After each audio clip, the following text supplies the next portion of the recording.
What is up, YouTube? It has happened. The league has ended. It's done. We are no longer lost in the jungle, nor are we pursuing various architects, crafting together their rooms, or building temples to hoard lots of loot and XP. Let's just take a moment.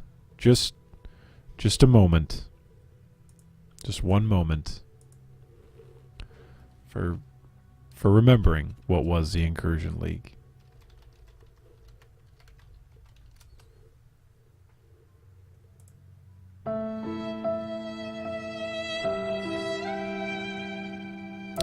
For every temple that you thought you were going to connect to a tier 3 room,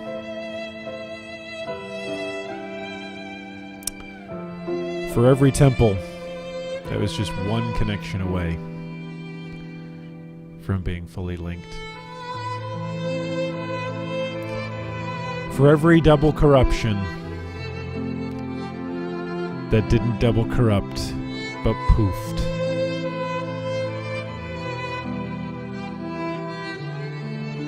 For every item that you wished you could have gotten from Incursion. That's what this moment is about.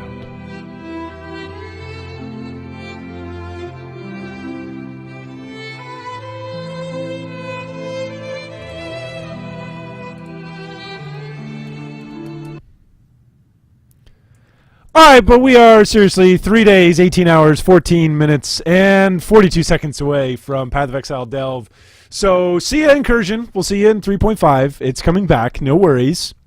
Don't get too sad. We will see Alva Vilai again, and we will see temples again, and they will tweak, and they will add, and they will figure out how to make it a much better experience than it already is. So we've got development manifesto notes to run through. So really quickly here, we're going to do that. I just did a cursory reading through on the Delve balance changes myself, and so let's dive into them together. So, Delve balance changes. Trap, throw time, multi-trap, cluster trap, minefield. Traps, and to a much lesser extent, mines on a certain skills were more powerful than we were comfortable with, invalidating other ways of using many skills. We've increased the throw time on traps and the damage penalty on multi-trap support and minefield support, while lowering the number of traps thrown by cluster trap by 1. We'll be increasing the damage of trap skills and mine skills like lightning trap and fire nova mine to compensate for this damage loss. So traps are getting a little nerfed, mines are getting a little nerfed. That's probably deserved. Instant skills. We've changed what it means to be instant to mean the skill can be used while performing other actions. Really awesome. Those of us that play supports and those of us that play Orobots, this is really awesome. They can't be used while you are unable to take any action, like when you're stunned or frozen.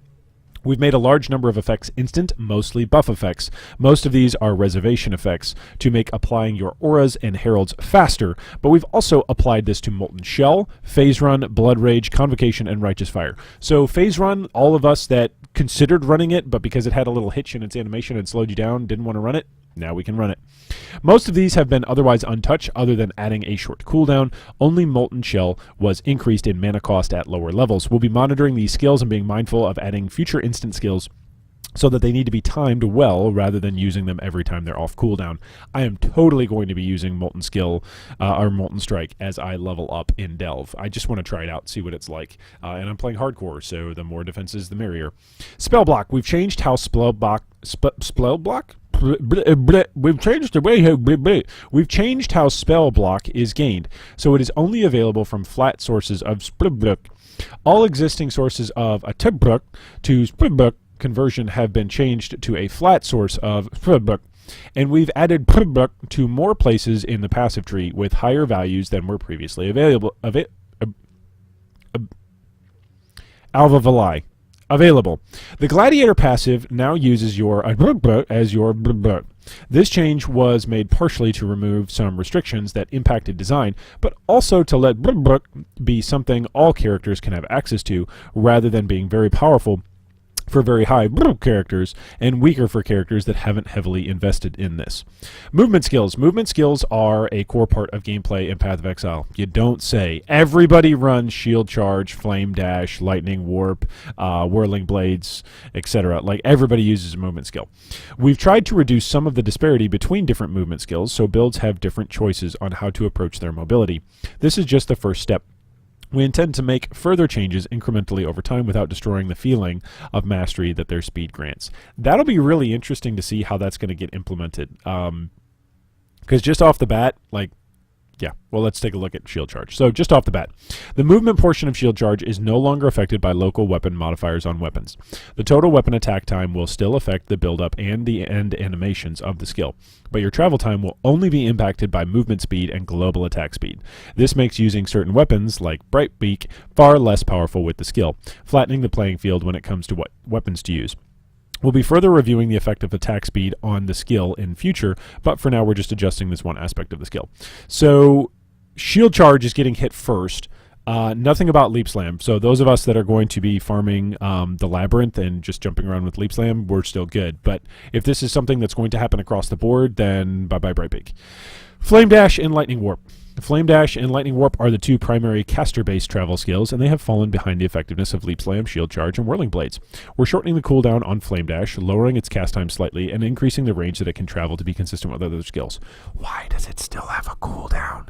And why does it have a certain number of casts? I don't understand why. I don't. It also gains cooldown recovery rate as the gem levels. Lightning Warp now has a shorter cast time and starts with 20% reduced duration at level 1 of the gem, scaling as it levels. This is so the skill doesn't feel as bad when used at lower levels. I mean, I guess there's got to be different skills. Like, I get that. I just don't understand the purpose of having a movement skill that goes on a cooldown. Yeah, especially now that we've got instant cast stuff. Like, it ought to be so amazing as a movement skill that it justifies going on cooldown when you've got other options like Shield Charge or Whirling Blades or even Lightning Warp that can go over things like Flame Dash. The ability to go over various obstacles is really awesome, but I don't know. I've never understood that since I've started playing the game. It's like, why would I Flame Dash when I can Shield Charge? If I'm using a shield. I guess if you're not using a shield, Flame Dash. Woohoo. Sunder. Sunder is a very powerful leveling skill that provides strong damage and great crowd clearing from a safe distance. We've left the damage intact, but we've lowered the length of the rectangular damage area by 20. Sorry, Sunder Boy. So if you were to think of Sunder as a long rectangle, I guess the length is getting lowered. So insert memes here. It's not how big your Sunder is, it's how you use it. All right, Kinetic Blast. Kinetic Blast has had some mechanical quirks that have made it very powerful at area clearing and situationally powerful in some boss encounters. The skill now deals 35% less area damage from what was previously 25% less. We've also changed how the areas are placed. They can now be placed in slices around the central impact so that they can't overlap against walls. Some won't be able to spawn at all. So, sayonara Kinetic Blast. Like, good luck. See ya. We'll see if you're even in the meta at all now. Like, you've probably been killed. They probably killed Kinetic Blast. Vol Soul gain prevention time. We've now changed all Vol skills that are affected by duration modifiers to have their soul prevention time also affected by the duration modifier. This means that when increasing the duration of Vol Haste, you're also increasing the soul prevention time. This keeps certain skills that could get very long durations from being recharged during prevention time, and is beneficial for effects like Vol Stormcall and Vol Earthquake that would likely already have duration reductions. Vol Righteous Fire. Vol Righteous Fire now takes the combined life and energy shield sacrificed from Energy Shield before life to better support low-life characters from using Vol Righteous Fire. Hey, cool quality of life for us low-life Righteous Fire plebs. Earthquake and Vol Earthquake, otherwise known as EQ for those of us that are EQ Jug Boys. The Aftershock damage multiplier is now consistent at all levels, the same value it was at gem level 20. This is to be able to make the skill better to use while leveling before you've had the opportunities to invest in it. Thank you. Thank you. Thank you that I don't just have to be like, oh, well, I better wait for a long time to use EQ because it's inefficient. No, thank you. Genuinely, seriously, thank you. I enjoy Earthquake as a mechanical skill. So this isn't about some overarching, grand scheme of things. This is great game design. No, this is just totally selfish. I like EQ, and I'm glad there are positive changes to it. Physical projectile attack damage support. This is by far the funniest change. The physical projectile attack damage support has been renamed Vicious Projectile Support, increasing its readability by 70%. Like, in an action RPG that's all about loot and killing stuff and numbers and stats, of course, we're going to increase its readability by 70%. That's just a great line. It now grants more chaos and more physical damage to supported attacks instead of poison and bleed damage, letting it apply to the damage over time of Caustic Arrow and Toxic Rain. Passive tree changes. All right, here come the juicy stuff that we've all been waiting for. We've adjusted a large number of minion passives, added new starting minion passive paths for the Witch and the Templar. So Necromancer is not just the only minion skill. Now, I just want to say this really, really quickly to everybody out there on YouTube, Reddit, etc., that's been complaining about all of these different heralds and minion builds that are coming out and minion changes and tweaks to Guardian. We can't have both. We can't have, I'm sad and upset that GGG is narrowing our options of our gameplay and really focusing in bonuses on ascendancies to one particular skill or one particular archetype. And then on the other hand go, why is it that our archetypes aren't very powerful? Like, you can't have both.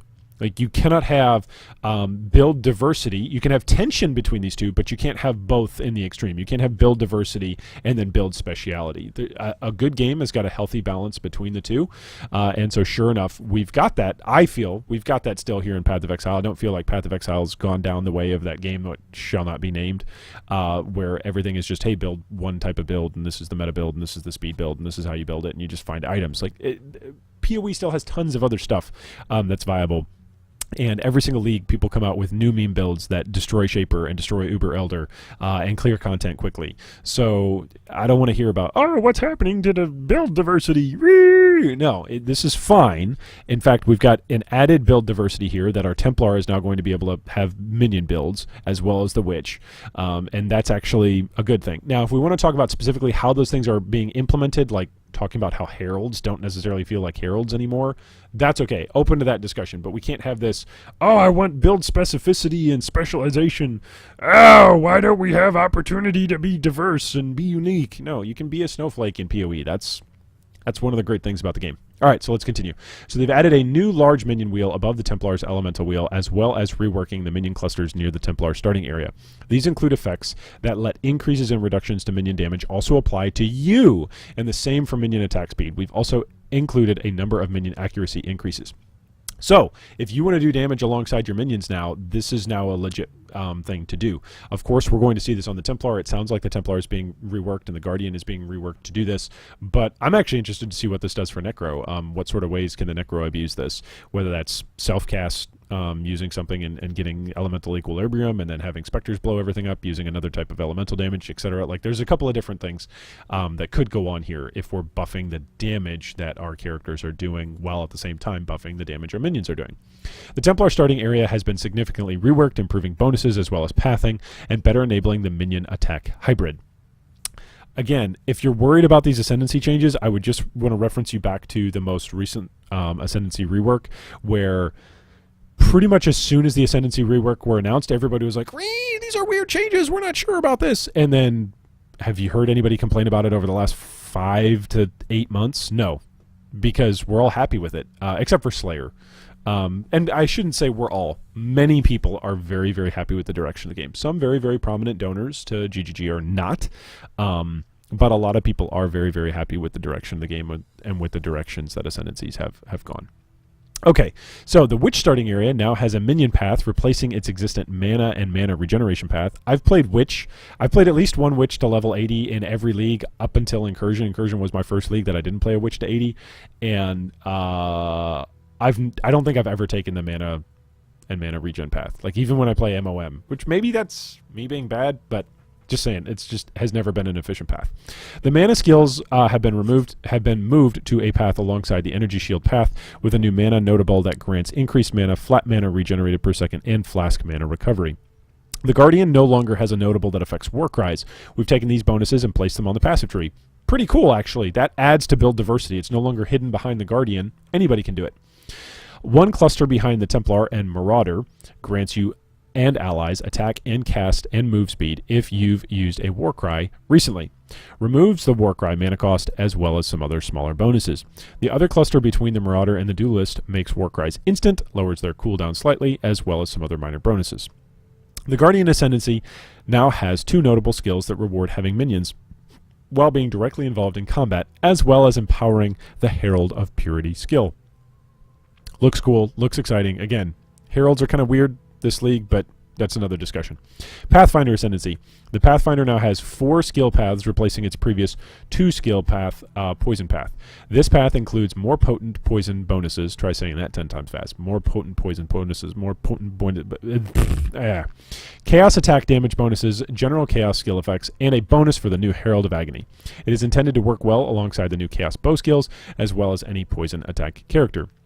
I actually wonder how effective the Herald of Agony is going to be on other minion builds other than the Pathfinder. So we've already seen through Ziggy D's video exactly what the Herald of Agony looks like, and the Scorpion Buddy, Scorpo Bro, Scorp Boy. I don't know what the meme is, what the meme title for that would be.